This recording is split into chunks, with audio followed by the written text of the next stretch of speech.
మంత్రి వర్యులు సునీత లక్ష్మారెడ్డి గారు ఒక విషయం చెప్పారు. నిజంగా ఆ విషయం తలుచుకుంటేనే చాలా భయం వేస్తున్నది.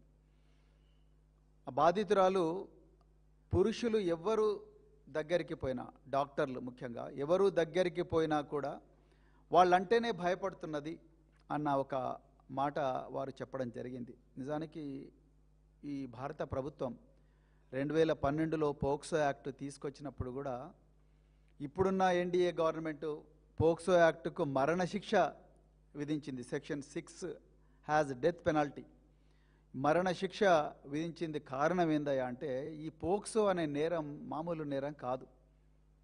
ఈ పోక్సో నేరం ఏంటంటే ఇది ఒక 30-40 సంవత్సరాల పాటు మనిషి యొక్క బాధితుడి యొక్క మానసిక స్థితి మీద ఇంపాక్ట్ చేస్తుంది. వాళ్ళు మామూలు మనుషులు కాలేరు, వాళ్ళ బాధ ఎవరికి చెప్పుకోలేరు. చిన్నపిల్లలు మైనర్ బాలికల మీద జరిగిన దాడి కాబట్టి వాళ్ళు ఏం చెప్పాలో కూడా తెలియని పరిస్థితి. అందుకొరకే పోక్సో అంత సీరియస్ నేరం. గత 2024లో తెలంగాణలో దాదాపుగా 2103 అంటే 2103 ముగ్గురు మైనర్ బాలికల మీద ఈ లైంగిక నేరాలు నమోదు అయినాయి. మన రాష్ట్రంలో ప్రతి జిల్లాలో కూడా ఒక ఫాస్ట్ ట్రాక్ కోర్టు కూడా పోక్సో కేసులకు ఉంది. ప్రత్యేకించి కేసీఆర్ గారు ముఖ్యమంత్రి అయిన తర్వాత 2016లో భరోసా సెంటర్లు, సఖీ సెంటర్లు, షీ టీంలు, ఈ ఫాస్ట్ ట్రాక్ కోర్టులన్నీ కూడా వారి హయాంలోనే వచ్చి మహిళలకు సంపూర్ణ రక్షణ కల్పించాలి అనే ఉద్దేశంతో ఇవి పెట్టడం జరిగింది. ఇవన్నీ కూడా ప్రజలకు మెమరీ మళ్ళొకసారి నేను రిఫ్రెష్ చేసే ప్రయత్నం చేస్తున్నా. సో ఇది ఎంత సీరియస్గా ఉంటుందంటే పోక్సో నేరం, నాకు తెలిసిన ఒక కుటుంబం, వాళ్ళ పేర్లు అక్కర్లేదు, పేర్లు చెప్పకూడదు కూడా, వాళ్ళు ఏ దేశంలో ఉన్నట్టు కూడా చెప్పకూడదు, కానీ వాళ్ళు దాదాపుగా 50 సంవత్సరాల్లో ఉన్న ఇద్దరు అక్క చెల్లెళ్ళు, వాళ్ళిద్దరు కూడా విదేశాల నుండి మళ్ళీ వచ్చి గత 3 నెలల క్రితం వాళ్ళు 30 సంవత్సరాల క్రితం జరిగిన దాడి తాలూకు గాయాలు మా మనసు మీద ఇప్పటికి కూడా ఉన్నాయి. మమ్మల్ని ఎవరైతే లైంగికంగా వేధించాడో ఆ నిందితుడు ఇంకొక పక్క దేశంలో ఉన్నాడు. వాడు ఇప్పుడు ఒక మంచి పొజిషన్లో ఉన్నాడు. వాడు తన వ్యక్తిగత అవసరాల నిమిత్తం హైదరాబాద్కు వచ్చిండు. మాకు ఈ విషయం తెలిసింది. మేము అర్జెంటుగా ఇప్పుడు వాడిని కన్ఫరెంట్ చేయాలి, వాడిని అడగాలి అసలు ఎందుకు చేసినావు అని చెప్పి, మాకు ఏ విధంగా దీన్ని లీగల్గా ఎదుర్కోవచ్చు అని చెప్పి వాళ్ళు నన్ను అడగడానికి నా దగ్గరికి వచ్చారు ఇద్దరు సిస్టర్స్. అంటే మీరు ఒక్కసారి అర్థం చేసుకోండి, 30 సంవత్సరాల తర్వాత కూడా మనసు మీద మానని గాయాన్ని పోక్సో ఈ లైంగిక దాడి అనేది చేస్తుంది. అందుకొరకే ఇది చాలా సీరియస్ నేరం. అదేవిధంగా ఒక 4-5 నెలల క్రితం నిర్మల్ ప్రాంతంలో ఒక దుర్మార్గుడు, వాళ్ళ తల్లిదండ్రులు ఇద్దరు కూడా కలిసి ఉండడం లేదు. సో భార్యాభర్తలు విడిపోయి ఉన్నారు. బిడ్డ 16 సంవత్సరాల వయసు, 17 సంవత్సరాల వయసు. సో తండ్రి దగ్గర ఉంటుంది, తల్లి దగ్గర ఉండడం లేదు. సో బిడ్డ మనశ్శాంతి కావాలి, అయితే నీ బిడ్డకు నా దగ్గరికి వస్తే చాలా మంచి ప్రశాంతత దొరుకుతుంది అని చెప్పి ఆ తండ్రికి తెలిసిన ఒక మిత్రుడు, నా దగ్గర అన్ని విద్యలు ఉన్నాయి, మీ అమ్మాయి మనసును ప్రశాంతంగా చేస్తాను అని చెప్పి మా ఇంటికి పంపించు అంటే తండ్రి ఇతనితో ఉన్న స్నేహం వల్ల నమ్మి ఆ అమ్మాయిని ఇతని దగ్గరికి పంపిస్తే ఆ దుర్మార్గుడు చెప్పలేనని అఘాయిత్యాలు ఆ అమ్మాయి మీద చేయడానికి ప్రయత్నం చేస్తే ఆ అమ్మాయి పారిపోయి వచ్చి ఆ అమ్మాయి బిహేవియర్లో పూర్తిగా మార్పు వచ్చింది. మార్పు వస్తే ఆ తండ్రికి ఏం చేయాలనో అర్థం కాక పోలీసు వాళ్ళను సంప్రదించి ఆ అమ్మాయి మీద జరిగిన ఏదైతే దాడి ఉన్నదో ఆ దాడి వివరాలన్నీ కూడా మరి పోలీసు వాళ్ళకు చెప్తే ఆ పోలీసు వాళ్ళు మరి నిందితుడిని అరెస్ట్ చేయలేదు. మళ్ళీ మేము డీజీపీ గారికి రిక్వెస్ట్ చేసి డీజీపీ గారికి చెప్పి, అప్పుడు శివధర్ రెడ్డి గారు డీజీపీగా ఉన్నారు, వీడి కోసం ఒక ప్రత్యేకమైన బృందం వేయాలంటే ఆ నిందితుడి కోసం ప్రత్యేకమైన బృందం వేసి వాడిని నిర్మల్లో మరి పోలీసు వాళ్ళు వల పన్ని పట్టుకున్నారు. అంటే ఎందుకు నేను చెప్తా ఉన్నా అంటే తెలంగాణలో ఎట్లా కేసులు జరుగుతూ ఉన్నాయి, మనం ఎలాంటి జాగ్రత్తలు తీసుకోవాలని చెప్పేసి. ఇకపోతే ఇక మరోవైపు మళ్ళొకసారి మీ మెమరీ రిఫ్రెష్ చేయాల్సిన బాధ్యత కూడా నా మీద ఉన్నది. మే 8వ తారీఖు నాడు పేట్ బషీరాబాద్ పోలీస్ స్టేషన్లో ఒక మహిళ తన కూతురికి గత సంవత్సరం నుండి మల్టిపుల్ టైమ్స్ అత్యాచారం జరిగింది. ఫామ్ హౌస్ల్లో కానీ, బేస్మెంట్లలో కానీ, సర్వీస్ అపార్ట్మెంట్లో కానీ, ఇవన్నీ కూడా కేంద్ర హోంశాఖ సహాయ మంత్రి స్వయాన ఆయన కొడుకే చేసిండు. ఆ తండ్రి దగ్గరికి సంగప్ప అనే ఒక జర్నలిస్టు ఈ కేంద్ర హోంశాఖ సహాయ మంత్రి అనే బండి సంజయ్ గారి దగ్గరికి తీసుకుపోయినరు అని చెప్పి ఆమె కంప్లైంట్లో రాసింది. అది మీ అందరికీ ఇక్కడ 4-5 సార్లు దీని గురించి మాట్లాడినాం. దాని తర్వాత ఆ నిందితుడు బండి భగీరథ్ అరెస్ట్ కావడం, ఇప్పుడు ఆయన చెర్లపల్లి జైల్లో ఉండడం జరిగింది.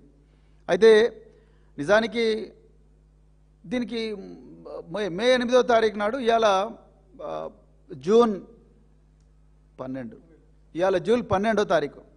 మరి ఇంతవరకు A1 చుట్టే తిరుగుతూ ఉన్నది. మరి A2, A3 ఏమైనరు? ముఖ్యంగా సరే A2 దగ్గరికి, సంజయ్ గారి దగ్గరికి ఒక 2 నిమిషాలు లేట్గానే పోదాం. A3 సంగప్పను పట్టుకోవాలి కదా. ఎందుకంటే సంగప్పకి ఈ విషయం అంతా తెలుసు. ఆ సంగప్పను పట్టుకొని ఆయన పట్టుకోకపోయినా ఆయనకు నోటీస్ ఇచ్చి, బాబు ఒకసారి నువ్వు పొల్యూషన్కి రా, నీతో మాట్లాడాలని చెప్పి ఆయనకు ఒక క్వశ్చనైర్ తయారు చేసి, ఆయనకు ఒక పాలిగ్రాఫ్ టెస్ట్ అంటే లైట్ డిటెక్టర్ టెస్ట్ పెట్టి, నువ్వు ఇవన్నీ చేసినావా? మరి ఆ అమ్మాయి తన 161 స్టేట్మెంట్లో, తల్లి పోలీస్ కంప్లైంట్లో, తల్లి ప్రెస్కి ఇచ్చిన ప్రెస్ నోట్లో ఇవన్నీ కూడా చాలా క్లియర్గా రాసింది. 164 స్టేట్మెంట్ హానరబుల్ మెజిస్ట్రేట్ ముందర ఆ అమ్మాయి చాలా క్లియర్గా చెప్పింది, మమ్ములను సంగప్ప కేంద్ర హోంశాఖ సహాయ మంత్రి శ్రీ బండి సంజయ్ గారింటికి, హైదరాబాద్లో ఉండే ఇంటికి తీసుకొని పోయిండు అని చెప్పి ఆ అమ్మాయి చెప్పింది, వాళ్ళ తల్లి కూడా చెప్పింది.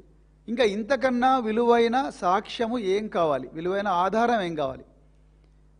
సో సంగప్ప గారికి నోటీస్ ఇచ్చి, అయ్యా సంగప్ప మరి నువ్వు బండి సంజయ్ గారింటికి తీసుకుపోయినావా లేదా అని అడగాల్సిన బాధ్యత పోలీసుల మీద ఉన్నదిగా. ఇంతవరకు అడిగినట్టుగా మా దగ్గర అయితే సమాచారం లేదు. అడిగుంటే అడిగినామని చెప్పి కమిషనర్ ఆఫ్ పోలీస్ సైబరాబాద్ చెప్పాలి. లేకపోతే ఇప్పుడు డీసీపీ కూకట్పల్లి శ్రీమతి రితిరాజ్ గారికి పర్సనల్గా సూపర్వైజ్ చేయమని ఒక మెమో ఇచ్చారు.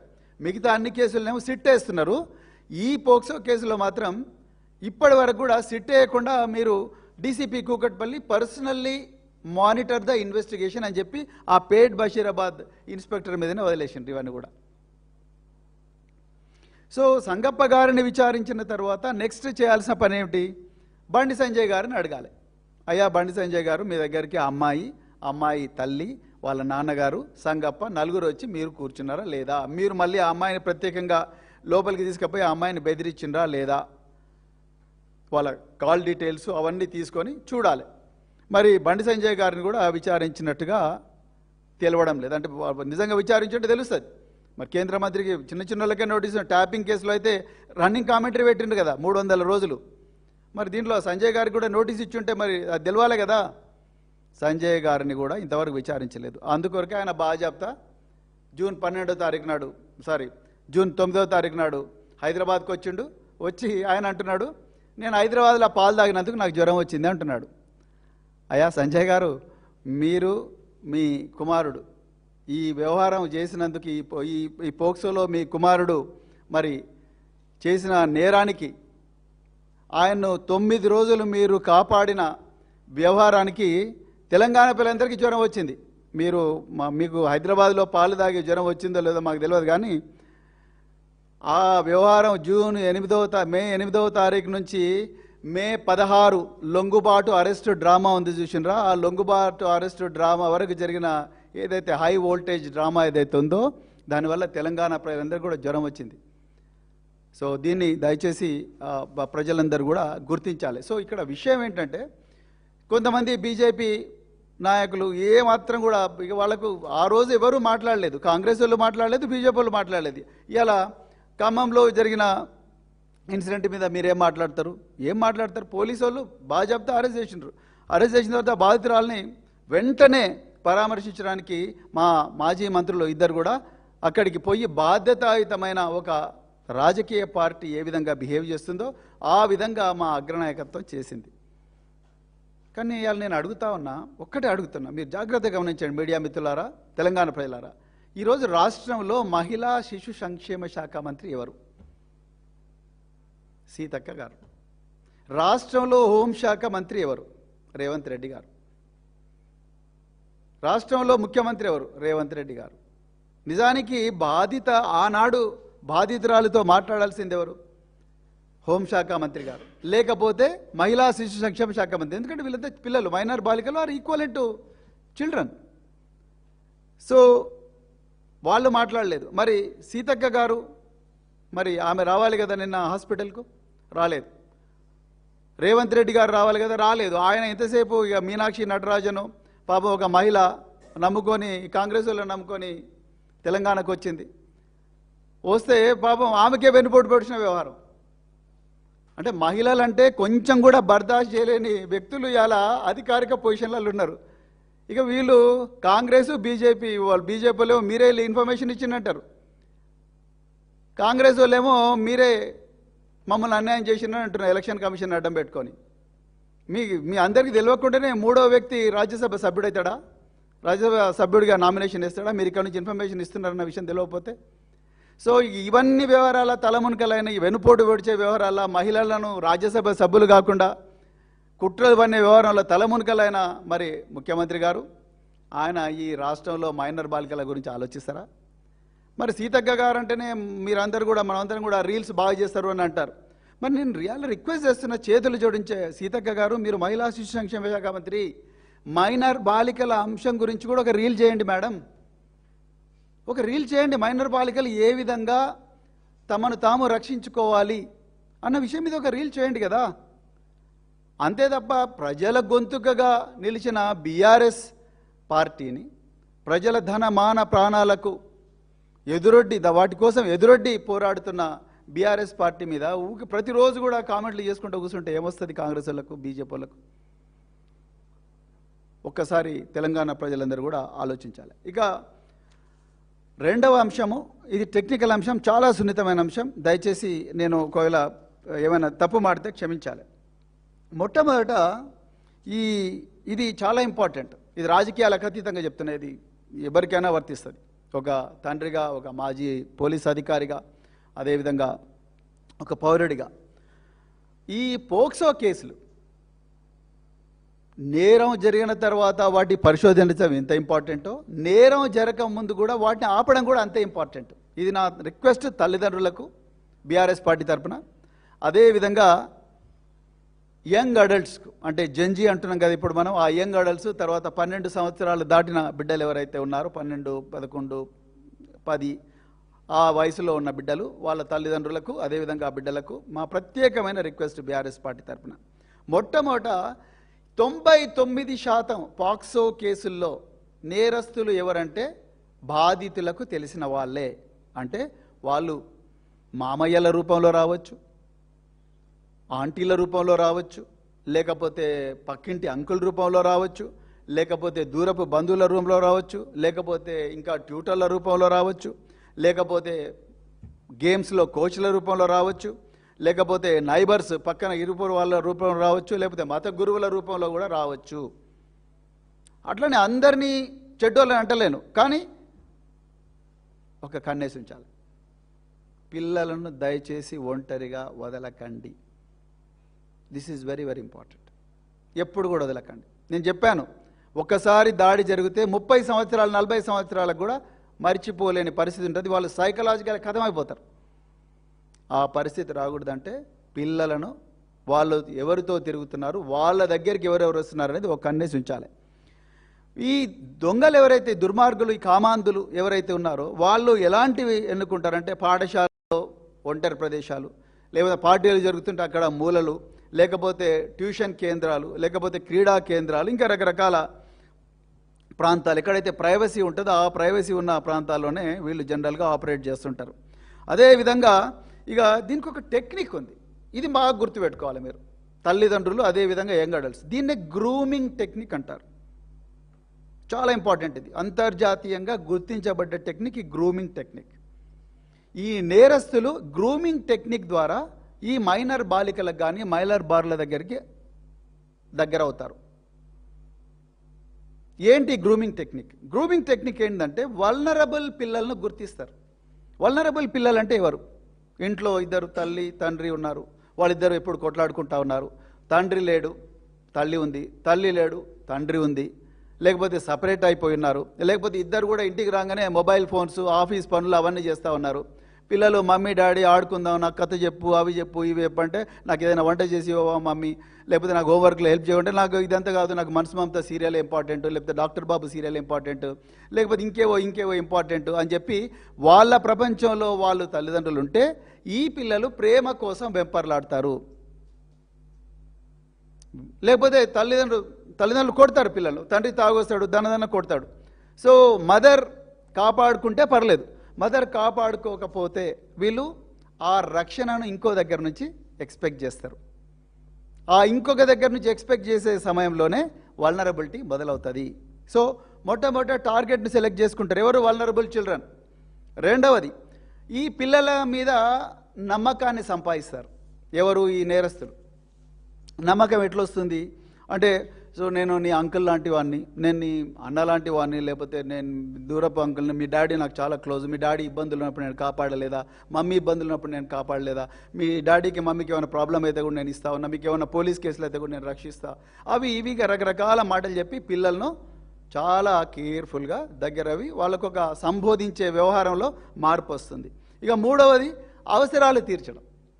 అవసరాలు అంటే ఏముంటాయి జనరల్గా? ఈ నేరస్తులు అనే వాళ్ళు జనరల్గా ఏం చేస్తుంటారంటే, పిల్లలకు వాళ్ళు అడగకముందే వీళ్ళకు ఒక ఇంట్లో ముగ్గురు పిల్లలుంటే వాళ్ళందరి పిల్లల మీద ఈ టార్గెట్ చేయరు, ఒక్కరే అమ్మాయి మీద చేస్తారు. ఒక అమ్మాయి, ఒక అబ్బాయి. జనరల్గా majority of the victims of sexual violence are young girls. So ఈ ఒకటే అమ్మాయి మీద ఫోకస్ చేస్తారు. ఒకే అమ్మాయి మీద ఫోకస్ చేసి ఆ అమ్మాయికే, ఇంట్లో ముగ్గురున్నా కూడా ఆ అమ్మాయికి, ఇద్దరున్న ఆ అమ్మాయికే ఎక్కువగా గిఫ్ట్స్ ఇస్తారు. What gifts? ఆర్డినరీ గిఫ్ట్స్ కాదు, కాస్ట్లీ గిఫ్ట్స్ ఇస్తారు, మంచి డ్రెస్సులు తీసుకొస్తారు. అదేవిధంగా అప్పుడప్పుడు పాకెట్ మనీ ఇస్తారు, మమ్మీ ఇవ్వట్లేదు కదా నేను ఇస్తాను, అమ్మా అంకుల్ పర్లేదమ్మా అని చెప్పి ఇస్తారు. అదేవిధంగా ఫోన్స్ ఇస్తారు. ఇప్పుడు ఫోన్స్, ఇన్స్టాగ్రామ్ చూడాలని యంగ్ జనరేషన్కి చాలా ఉంటుంది, స్నాప్చాట్లో చాట్ చేయాలని ఉంటుంది, అదేవిధంగా ఫోటోలు తీసుకోవాలని ఉంటుంది, సెల్ఫీలు తీసుకొని వాళ్ళ వాట్సాప్ స్టేటస్ పెట్టుకోవాలని ఉంటుంది, ఇంకా రకరకాల యాప్స్ అనమాట. ఈ యాప్స్లో పెట్టుకోవాలంటే మంచి మొబైల్ ఫోన్ కావాలి, దానికి కెమెరా ఫెసిలిటీ ఉండాలి. సో ఇప్పుడు కెమెరాలో అద్భుతమైన కెమెరా ఫెసిలిటీ ఫోన్స్ వస్తున్నాయి, వీళ్ళ దగ్గర డబ్బు ఉండదు. అలాంటప్పుడు ఈ పక్కింటి అంకుల్ వస్తాడు, లేకపోతే పక్కింటి భయ్యా వస్తాడు, వచ్చి ఇతను నా దగ్గర డబ్బులు ఉన్నాయి తీసుకో అని చెప్పేసి ఈ ఫోన్ తీసుకో, మంచి ఫోన్ కొనుక్కోమ్మా, పర్లేదు మా ఇంట్లో 2 ఉన్నాయి, ఇది ఒకటి తీసుకో అంటారు. పిల్లలు ఏమున్నది, అమాయకులు, మైనర్ బాలికలు ఎట్లుంటారు, వాళ్ళకి ఆ మెచ్యూరిటీ ఉండదు. సో అందుకొరకు ఈ ఎమోషనల్ నీడ్ ఫీల్ చేస్తారు. తల్లిదండ్రులు కొనిచ్చే పరిస్థితి ఉండదు, సో పక్కన వీడు పోనిస్తాడు. సో కొనిచ్చిన వెంటనే ఆ పిల్లలు ఆ ఫోన్ దాచిపెట్టుకుంటారు, దాన్ని వాడుకుంటారు. అంటే సో రిలేషన్షిప్ కొంచెం స్ట్రెంథన్ అవుతుంది. దాని తర్వాత స్లోగా ఐసోలేట్ చేస్తారు. ఎవరి నుంచి ఐసోలేట్ చేస్తారు?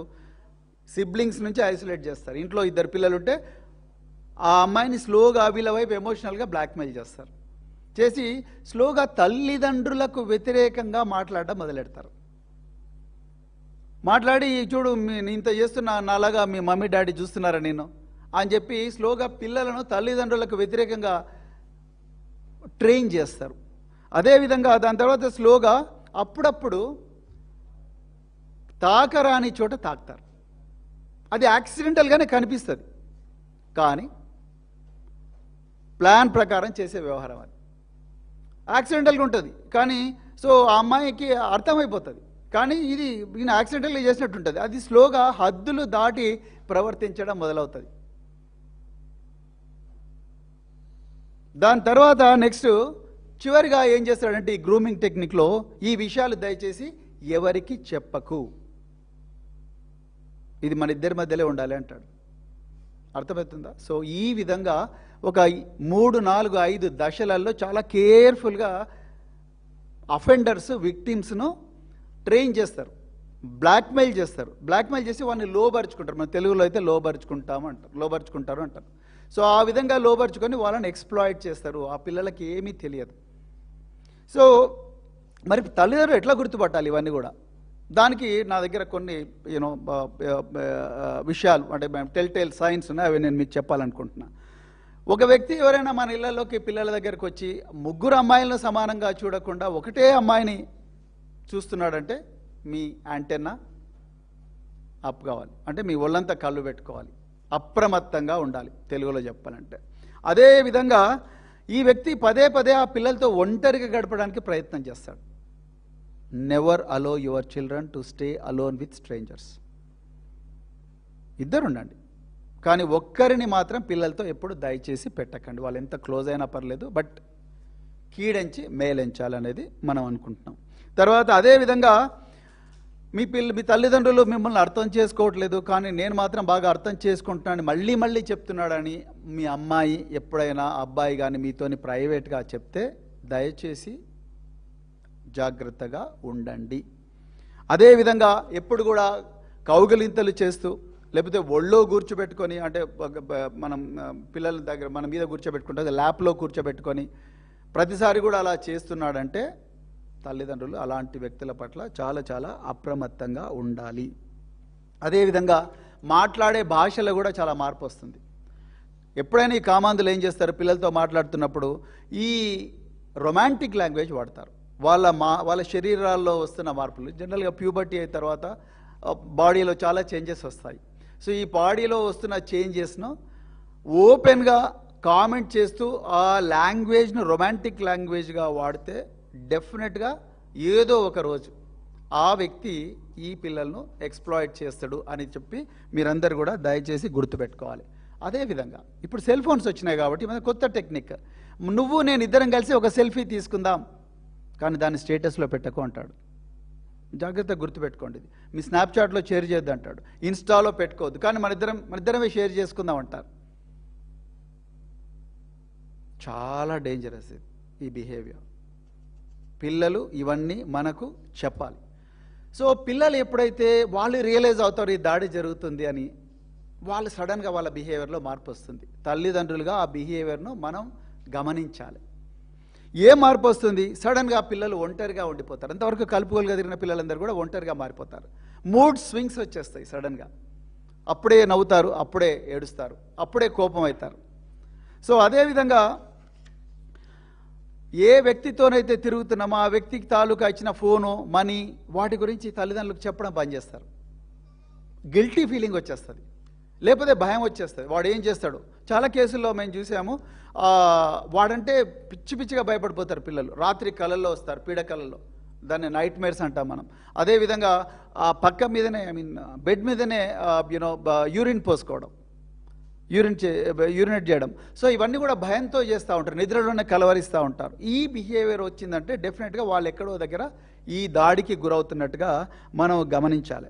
అదేవిధంగా ఈ డబ్బు, ఫోన్లు, ఎక్స్పెన్సివ్ గిఫ్ట్స్ ఏవైతే ఇచ్చారో ఆ గిఫ్ట్స్ను పిల్లలు దాచిపెట్టుకుంటారు ఈ తల్లిదండ్రులు తెలియకుండా. ఎందుకంటే మా మమ్మీకి తెలిస్తే ఏమంటుందో అని చెప్పేసి, మా డాడీకి తెలిస్తే ఏమంటుందో అని చెప్పేసి. ఆ విధమైన బిహేవియర్ మీ లోపల అంటే మన పిల్లల లోపల కనిపిస్తుంది అంటే మనం వెంటనే శంకించాల్సిన అవసరం లేదు, కానీ వాటిని ప్రశ్నించాలి. పిల్లలను కన్ఫ్రంట్ చేయాలి, ప్రేమగా లాలించి కన్ఫ్రంట్ చేయాలి అనేది చాలా చాలా ఇంపార్టెంట్. అదేవిధంగా అంతకుముందు పిల్లలు చాలా కలుపుకోలుగా ఒకరింట్లోకి వెళ్తూ ఉంటారు, లేకపోతే ఒక షాప్కి వెళ్తూ ఉంటారు, లేకపోతే ఒక వ్యక్తి దగ్గర పోయి మాట్లాడుతూ ఉంటారు. కానీ ఇప్పుడు సడన్గా వాళ్ళకి ఆ దాడి జరిగిన విషయం తెలిసే వరకే అమ్మో వీడి దగ్గరికి పోతే మాత్రం నా బతుకు ఖతమైపోతుంది అని చెప్పేసి పిల్లలు వాడంటేనే భయపడతారు, ఆ ఇంట్లోకి పోవాలంటేనే భయపడతారు. ఆ ఇంట్లోకి పోవాలంటే ఆ వ్యక్తి పేరు తీస్తేనే భయపడిపోతారు, చాలా దూరం అయిపోతారు. సో ఆ విధంగా అవసరం అనుకుంటే ఎక్స్ట్రీమ్ కేసెస్లో చేయి కోసుకుంటారు, ఆత్మహత్య యత్నం కూడా చేస్తారు పిల్లలు. అంత సీరియస్గా ఈ వ్యవహారం ఉంటుంది. అందుకొరకు ఇవన్నీ కూడా చాలా ఇంపార్టెంట్గా మనం గమనించాల్సిన అవసరం ఉన్నది. ఇక అన్నిటికన్నా ముఖ్యంగా ఏంటంటే నేను తల్లిదండ్రులకు ప్రత్యేకంగా మళ్ళీ రిపీట్ చేస్తున్నది ఏంటంటే, పిల్లలు ఈ జరుగుతున్న విషయాలన్నీ కూడా మీకు చెప్పే సైకలాజికల్ సేఫ్టీ, మళ్ళీ రిపీట్ చేస్తున్నాను, సైకలాజికల్ సేఫ్టీ, మనోబలాన్ని, స్వేచ్ఛను మనము ఇవ్వాలి. If you see something, do something, tell someone. మళ్ళీ రిపీట్ చేస్తున్నాను, if you see something, say something, tell someone. That someone could be your friend. ఈ ఖమ్మం కేసులో అయితే ఆ అమ్మాయి మామయ్య, ఆ మామయ్యకు ఈ విషయాలు కొంత ఆ వ్యక్తి వాళ్ళ తల్లి, ఆ మామయ్యతో షేర్ చేసుకోవడం, షేర్ చేసుకున్న తర్వాత అతను పోలీసులతో అంతా షేర్ చేసుకోవడం, ఇవన్నీ తెలుసు. అంటే ఎవరో ఒక క్లోజ్గా ఉండే వ్యక్తికి తప్పకుండా ఈ విషయాలు షేర్ చేసుకోవాలి. అంతకుముందు మనం ఇంతకుముందు పేట్ బషీరాబాద్ పోక్సో కేసులో ఆ బాధితురాలు తన తల్లితో షేర్ చేసుకున్నది. సో అదేవిధంగా ఈ విషయాలు మనతో పిల్లలు షేర్ చేసుకునే విధంగా మనము వాళ్ళకి సైకలాజికల్ సేఫ్టీ ఇవ్వాలి. ఇవ్వకపోతే మాత్రం ఆ నేరం కంటిన్యూ జరుగుతూనే ఉంటుంది. పిల్లలు ఏదైనా ఎక్స్ట్రీమ్ కేసెస్లో ఏదైనా అఘాయిత్యానికి కూడా పాల్పడే ప్రమాదం ఉన్నది. అందుకొరకు దీని గురించి చాలా చాలా జాగ్రత్తగా తల్లిదండ్రులు ఉండాలి. పిల్లలకు ఈ విషయాలన్నీ కూడా, ఇప్పుడు నేను చెప్పిన విషయాలన్నీ కూడా పిల్లలతో ఓపెన్గా చర్చించాలి. ఇక తెలంగాణలో విద్యాశాఖ రేవంత్ రెడ్డి గారి దగ్గర ఉంది. ఆయనే విద్యాశాఖ మంత్రి. చాలాసార్లు చెప్పారు, నేను విద్యాశాఖ కావాలని తీసుకున్నాను. అయ్యా రేవంత్ రెడ్డి గారు, మీ విద్య మీరు ఏ విద్య చదువుకున్నారో నాకు తెలియదు, కానీ ఆ విద్య వల్ల ఎన్ని వెన్నుపోట్లు పడుస్తున్నారో అది మీ పార్టీలకు తెలుసు, గాంధీ భవన్కి తెలుసు. దాని గురించి నేను మాట్లాడాను. కానీ ఇటీవల ఒక న్యూస్ వచ్చింది, రేవంత్ రెడ్డి గారు మీరు 4000 స్కూల్స్ మూసేస్తున్నారని న్యూస్ వచ్చింది. ఇది చాలా దుర్మార్గమైన చర్య. అది అర్జెంటుగా 4000 స్కూళ్ళు మూసేయాలన్న ఈ దురాలోచన బంద్ పెట్టి మీరు దయచేసి అర్జెంటుగా చేయాల్సింది ఏంటంటే స్కూళ్ళల్లో 4000 స్కూళ్ళు చేస్తానని చెప్పేసి, చాలా స్కూళ్ళు తీస్తానని చెప్పేసి 4000 స్కూల్గా మారుస్తానని చెప్పారు.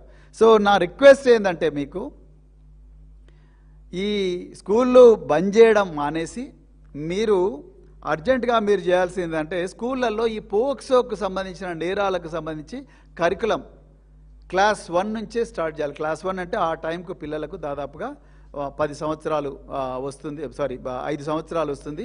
ఆ 5 సంవత్సరాల నుంచే పిల్లలకు కొంచెం గుడ్ టచ్ అంటే ఏంటి, బ్యాడ్ టచ్ ఏంటి అంటే అనేది ఇప్పటి నుంచే చెప్పాలి. అదేవిధంగా 6వ తరగతి నుంచి పిల్లలకు అవతలి జెండర్ ఏంటి, ఆ జెండర్ని ఏ విధంగా రెస్పెక్ట్ చేయాలి అన్న విషయాలు చెప్పాలి.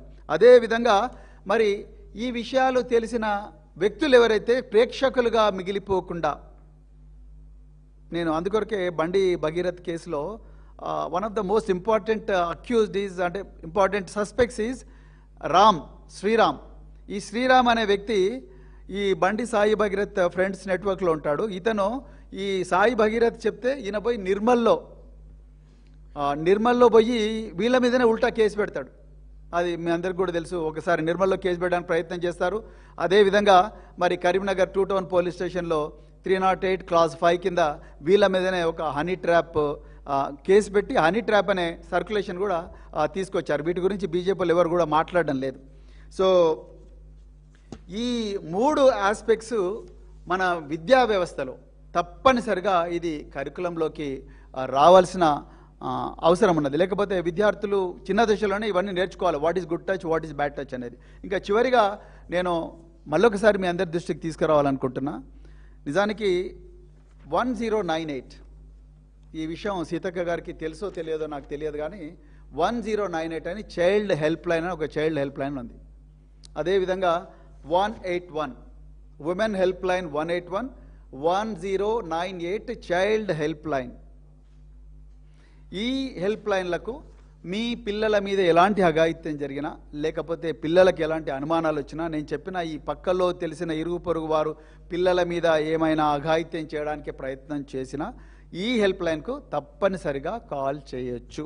ఫ్రీ 24/7 ఉంటుంది, చేయాలి. కానీ ఇది నిజానికి ఇప్పుడు నేను చెప్పిన విషయాలన్నీ కూడా ముఖ్యమంత్రి రేవంత్ రెడ్డి గారు, ఆయన హోంమంత్రి కాబట్టి, లేకపోతే సీతక్క గారు పెట్టాలి. కానీ వాళ్ళు పెట్టరు. అర్థమైపోయింది. తెలంగాణ ప్రజలకు వీళ్ళ మీద ఆశలు లేవు. రోజు కాదు, మొదటి రోజే వీళ్ళ మీద ఆశలు పూర్తిగా కోల్పోయినరు. తెలంగాణ ప్రజల ధన మాన ప్రాణాలను, వాళ్ళ ఆస్తుల రక్షణను, వాళ్ళ ప్రాణాల రక్షణను, వాళ్ళ గౌరవాన్ని కాపాడే ఏకైక పార్టీ భారత రాష్ట్ర సమితి, దాని అధినేత కేసీఆర్ గారు. దీంట్లో ఎవరికి కూడా డౌట్ ఉండాల్సిన అవసరం లేదు. రాబోయే రోజుల్లో తప్పకుండా ఈ చైల్డ్ బీఆర్ఎస్ వర్షన్ 2.0లో తప్పకుండా చైల్డ్ కన్విక్టెడ్, నేరం జరిగి శిక్ష పడ్డ ప్రతి అఫెండర్ కూడా వాళ్ళ పేర్లను కూడా రిజిస్టర్లు ఎక్కించి, వీళ్ళు బాలికల మీద బాలుర మీద నేరాలు చేసిన దుర్మార్గులు, వీళ్ళ పేర్లు ఇవి అని చెప్పి ప్రజలందరికీ చెప్తాం, ఒక రిజిస్టర్ పెట్టి. రెండోది, ఇంకా ఫాస్ట్ ట్రాక్ కోర్టులు పెంచుతాము. స్కూళ్ళల్లో తప్పకుండా ఇది కరికులం ఇంట్రడ్యూస్ చేస్తాము. ఎందుకంటే పిల్లలకు స్వీయ రక్షణ గురించి కూడా తెలియాలి. అదేవిధంగా పిల్లలకు మార్షల్ ఆర్ట్స్ కూడా తప్పకుండా ఇంట్రడ్యూస్ చేస్తాము. అందరు mandatory, all students will have to learn martial arts తప్పకుండా. అదేవిధంగా ఎడ్యుకేషన్ అంతా కూడా తప్పకుండా చేస్తాము. అదేవిధంగా మళ్ళొకసారి రిపీట్ చేస్తున్నా, పేట్ బషీరాబాద్ పోలీసులారా, మీ పక్కనే ఉండే ఖమ్మం పోలీసులు ఏమో నిందితుని ఒకటే రోజు అరెస్ట్ చేసిండ్రు. మీరు 9 రోజులు టైం తీసుకున్నారు. ఇంకా 2 నిందితులు ఉన్నారు. వాళ్ళని మీరు ఇంతవరకు కూడా అరెస్ట్ చేయడం లేదు, వాళ్ళని ఎగ్జామిన్ చేయడం లేదు. మా ఏమి ఓకే నామకే వస్తే ఏదో ఒక చిన్న మీటింగ్లో మాట్లాడిన బల్క సుమన్ గారిని తీసుకపోయి ఇప్పుడు 15 రోజులు జైల్లో పెట్టిండ్రు. మరి జగ్గారెడ్డి ఎందుకు జైల్లో పెట్టలేదు? మరి ఆయన మాట్లాడలేదా? మైనంపల్లి హనుమంతరావు, హరీష్ రావు గారిని, కేటీఆర్ గారిని పెట్రోల్ బస్ గాలబెడతాన్నాడు కదా, మరి ఎందుకు ఆయన అరెస్ట్ చేయలేదు? జగ్గారెడ్డి పోలీసులను విపరీతంగా అమనాభూతులు తిట్టిండు కదా, మరి ఆయన ఎందుకు అరెస్ట్ చేయలేదు? రేవంత్ రెడ్డి గారు సాక్షాత్ ముఖ్యమంత్రి గద్దెలు కూలగొట్టండి అన్నాడు కదా, బీఆర్ఎస్ గద్దెలు, మరి ఆయన ఎందుకు అరెస్ట్ చేయలేదు? గద్దెలు కూలగొట్టండి అన్నాడు రేవంత్ రెడ్డి, ఓపెన్ పబ్లిక్ మీటింగ్లో అంటున్నాడు, మరి అది కూడా నేరమే కదా. కాళేశ్వరం ప్రాజెక్టు పేల్చేసిండ్రు, మరి అది కూడా నేరమే కదా. అదేవిధంగా తనుగలలో చెక్ డ్యామ్లు పేల్చేసిండ్రు, అది కూడా నేరమే కదా, మరి వాటిని చేయట్లేదు. సో ఇదంతా కూడా ప్రజలు గమనిస్తున్నారు. మరి మీడియా మిత్రులు మరి ఇంత సున్నితమైన అంశాన్ని తెలంగాణ ప్రజలకు ఓపికగా చెప్పే ప్రయత్నం చేసినందుకు మీకు హృదయపూర్వక ధన్యవాదాలు.